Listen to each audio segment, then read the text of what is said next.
हर महादेव दोस्तों, आज हम आपको बताएंगे कि अब गंगा दशहरा आने वाला है।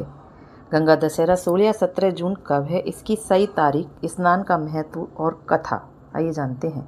हिंदू धर्म में गंगा दशहरा का विशेष महत्व है। पौराणिक मान्यता है कि जीवनदायिनी गंगा जी आज के ही दिन धरती पर अवतरित हुई थी और राजा भागीरथ के पूर्वजों का उद्धार किया था। यही वजह है कि गंगा दशहरा बहुत महत्वपूर्ण माना जाता है।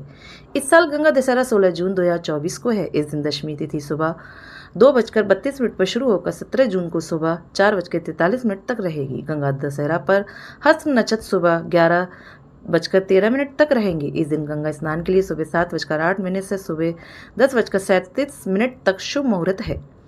कई बार इस गलती हम कुछ ऐसे कार्य कर बैठते हैं जिन्हें पाप कार्यों की श्रेणी में रखा जाता है। इन पापों से मुक्ति के लिए भी आपको गंगा नदी में स्नान करना चाहिए। इस पर्व पर गाय का दान करना महादान माना गया है। इससे पुण्य की प्राप्ति होती है। गंगा दशहरा पर सर्वस्व से भरा मिट्टी का कलश भी दान कर सकते हैं।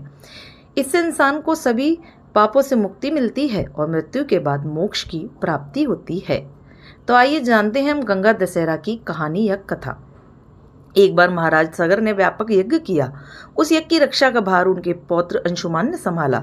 इंद्र ने सगर के यज्ञ अश्व का अपहरण कर लिया। यह यज्ञ के लिए विघ्न था। परिमाणतः अंशुमान ने सगर की 60,000 प्रजा लेकर अश्व को खोजना शुरू कर दिया। सारा भूमंडल खोज लिया पर अश्व नहीं मिला। फिर अश्व को पाताल लोक में खोजने के लिए पृथ्वी को खोदा गया। खुदाई पर उन्होंने देखा कि साक्षात भगवान महर्षि कपिल के रूप में तपस्या कर रहे हैं और उन्हीं के पास महाराज सगर का अश्व घर घास चर रहा है। प्रजा उन्हें देखकर चोर चोर चिल्लाने लगी। महर्षि कपिल की समाधि टूट गई। जो ही महर्षि ने अपने आग्नेय नेत्र खोले तो ही सारी प्रजा भस्म हो गई। इन मृत लोगों के उद्धार के लिए ही महाराज दिलीप के पुत्र भागीरथ ने कठोर तप किया था।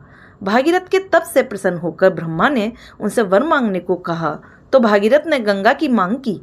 इस पर ब्रह्मा ने कहा, राजन, तुम गंगा का पृथ्वी पर अवतरण तो चाहते हो, परंतु क्या तुमने पृथ्वी से पूछा है कि वे गंगा के भार तथा वेग को संभाल पाएगी?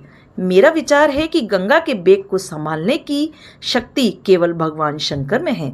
इसीलिए उचित यह होगा कि गंगा का भार एवं वेग संभालने के लिए भगवान शिव का अनुग्रह प्राप्त कर लिया जाए। महाराज भागीरथ ने वैसे ही किया। उनकी कठोर तपस्या से प्रसन्न होकर ब्रह्मा जी ने गंगा की धारा को अपने कमंडल से छोड़ा। तब भगवान शिव ने गंगा की धारा को अपनी जटाओं में समेटकर जटाएं बांध ली। इसका परिणाम ये हुआ कि गंगा को जटाओं से बाहर निकलने का पथ नहीं मिल सका। अब महाराज भागीरथ को और भी अधिक चिंता हुई। उन्होंने एक बार फिर भगवान शिव की आराधना में घोर तप शुरू किया। तब कहीं भगवान शिव ने गंगा की धारा को मुक्त करने का वरदान दिया। इस प्रकार शिव जी की जटाओं से छूटकर गंगा जी हिमालय की घाटियों में कलकल निनाद करके मैदान की ओर मुड़ी। इस प्रकार भागीरथ पृथ्वी पर गंगा का वर्णन करके बड़े भाग्यशाली हुए। उन्होंने जनमानस को अपने पुण्य से उपकृत कर दिया। युगों युगों तक बहने वाली गंगा की धारा महाराज भागीरथ की कष्टमयी साधना की गाथा कहती है। गंगा प्राणी मात्र को जीवन दान ही नहीं देती, मुक्ति भी देती है। इसी कारण भारत तथा विदेशों तक में गंगा की महिमा गाई जाती है।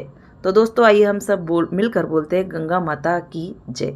दोस्तों, मेरी कहानी और जानकारी अच्छी लगी हो तो लाइक करें, सब्सक्राइब करें, ज़्यादा से ज़्यादा शेयर करें। कहानी देखने के लिए, सुनने के लिए आप लोगों का बहुत बहुत धन्यवाद और ज़्यादा से ज़्यादा शेयर करें, जैसे लोग इन कहानी का लाभ उठा सकें। धन्यवाद।